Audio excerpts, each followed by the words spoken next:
BLO অ্যাপের SIR মেনুতে EF distribution tracker নামক যে অপশনটা ছিল তাতে এখন একটা নতুন জিনিস যুক্ত হয়েছে, সেটা হচ্ছে এপিক ম্যাচড।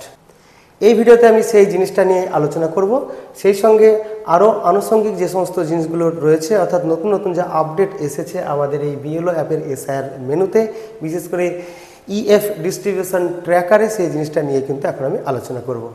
তো আমরা জানি যে প্রতিনিয়ত কিন্তু আমাদের বিএলও অ্যাপে আপডেট আসছে।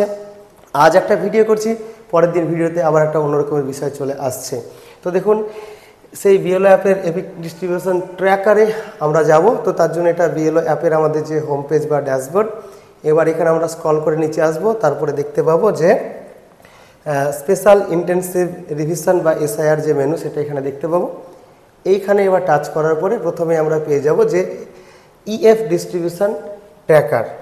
এবারে ইএফ ডিস্ট্রিবিউশন ট্র্যাকারে যখন যাব তখন আমরা এখন সমস্ত ভোটার্সদের কিন্তু এখানে আমরা দেখতে পাবো, একদম সিরিয়াল নম্বর 1 থেকে শুরু করে যতগুলো ভোটার্স রয়েছে সবাইকে। এবার যদি কোনো ভোটার্সকে আমরা নির্দিষ্টভাবে খুঁজতে চাই, তো সেই ভোটারের সিরিয়াল নম্বর অথবা তার নামের প্রথমকার কয়েকটা লেটার অথবা তার এপিক নম্বরের শেষের কয়েকটা ডিজিট দিয়েও কিন্তু আমরা সার্চ করতে পারি, অথবা সেই ভোটারের যে ইএফ বা এনুমারেশন ফর্ম, সেই ফর্মের যে কিউআর কোড, সেটাকেও কিন্তু এখানে গিয়ে টাচ করে স্ক্যান করে কিন্তু আমরা সেটাকে এখানে আনতে পারি। এবার যখন আমরা তাকে ফর্মটা বিলি করব, তখন এই যে ইএফ ডিস্ট্রিবিউটেড এই অপশনে টাচ করব। তো তার আগে আরেকটা বিষয় আমি আপনাদের দেখিয়ে দিই। এখানে দেখতে পাচ্ছেন যে এখন থেকে কিন্তু এরকমভাবে ইএফ ম্যাচ বলে কিছু কিছু ভোটারের ক্ষেত্রে কিন্তু দেখাচ্ছে। সব ভোটারের ক্ষেত্রে কিন্তু এই অপশনটা আমরা পাবো না। তো এখানে আমরা কি পাচ্ছি, এই ভোটারের ক্ষেত্রে দেখছেন যে এখানে রয়েছে একটা লালচে কালারের একটা জায়গার মধ্যে, এখানে সেই ভোটার্সের ডিটেলস আছে এবং ইএফ ডিস্ট্রিবিউটেড একটা অপশন রয়েছে। যখন আমরা একে ইএফ ডিস্ট্রিবিউট করে দেবো, তখন এখানে টাচ করলে এটা কিন্তু আমাদের হালকা নীল কালারের হয়ে যাবে। এরপরে এই ভোটারটাকে দেখতে পাচ্ছেন যে এখানেও কিন্তু কিছু এক্সট্রা ফিচার্স রয়েছে, সেটা কি যে এপিক ম্যাচড।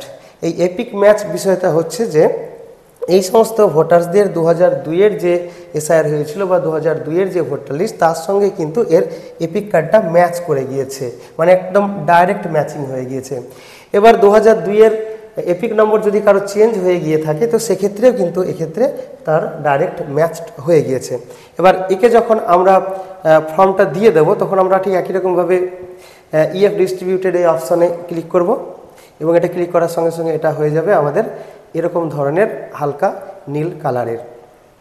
এবার আমরা যখন এর কাছ থেকে ফর্মটা নিয়ে নেব, তখন ইএফ কালেক্টেড এই অপশানে টাচ করব, তখন কিন্তু এই রঙটা হয়ে যাবে সবুজ রঙের।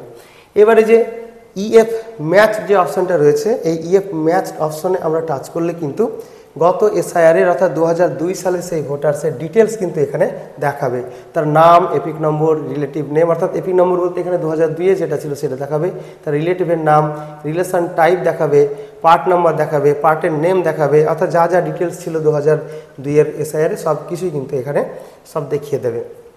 এবারে যখন আমরা কোনো ভোটার্সকে ফর্ম দিয়ে দিচ্ছি, তখন আমরা কি করছি যে ইএফ ডিস্ট্রিবিউটেড করছি। ইএফ ডিস্ট্রিবিউটেড করার পরে কিন্তু এরকম ধরনের নীল কালারে চলে আসছে।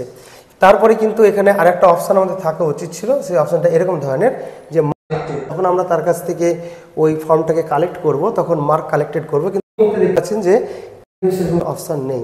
এই অপশান নিয়ে চিন্তা করতে হবে না, কারণ এখন আমাদের ফর্ম ডিস্ট্রিবিউশন ফেজ যে আমরা রয়েছি, তার কাছ থেকে ফর্ম যখন আমরা কালেক্ট করব, তো তখন এই অপশান আমরা পেয়ে যাব, বা আর কিছুক্ষণের মধ্যেই হয়তো বা কয়েক ঘন্টার মধ্যেই এই অপশানটা কিন্তু চলে আসতে পারে।